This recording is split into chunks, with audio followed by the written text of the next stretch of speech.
In action! Dito po tayo ngayon sa nangyari ng krimen. Hindi natin sinasadya na hindi natin alam kung ano nangyari dito, no? Isang lalaki ang binugbog ng isang lasing. Hindi naman natin kilala kung sino mga to, no? Yung ating panini ng isang statement. Ano ba talaga nangyari?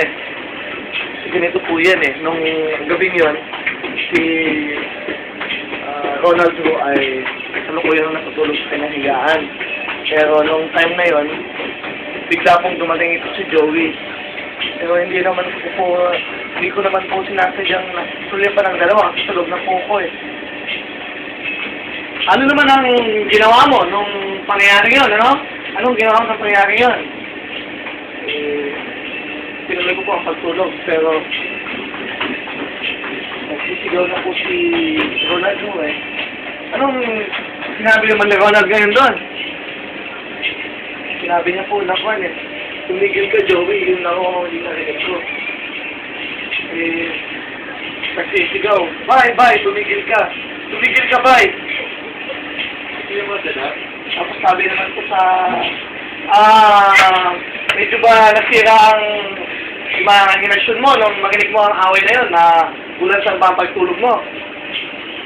Hindi naman po kasi tulog mantika po ako pero ako na lang. Pero alam na ano yung pangyayari. Matindi ang pangyayari, no? Ipaliwanag mo sa publiko kung ano talaga ang tayo na. Sige, nito po yun. Nung mabulan ang nahuwa ko, bigla na lang sinugod ni... Ganun ba? Ni Joey Sikwan eh. Ni Ronald. Kaya, hindi ko na po alam ang nangyari kasi madilim po yung aming kapaligiran. Tulog na po ang lahat. Ganun. So, masasabi mo ba sa hukumang ito na si Joey ang bumugbog ni Ronald? Hindi ko naman po alam dahil gabi nga ako madilim ang ilaw. Pero ayon sa report, sa kumpanya ninyo, tatlo lang kayo sa loob ng kwarto, ano?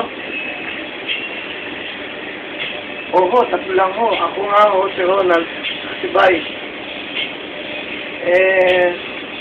Madilim ho. Hindi ko po sigurado talaga kung si Joey ang bumugbog eh. Ganon? So, inimbestigahan na ng Soko, ano? Pangyayari. Si Joey daw ang... Hindi! Pakakon! Sa mga report, siya po talaga ang bumugbog. Huwag po! Ganon ba? Sige. Makakasa tayo, no? Ito live sa ating news center, ano? Magbabalik tayo. Dali po sa ilang patalasta.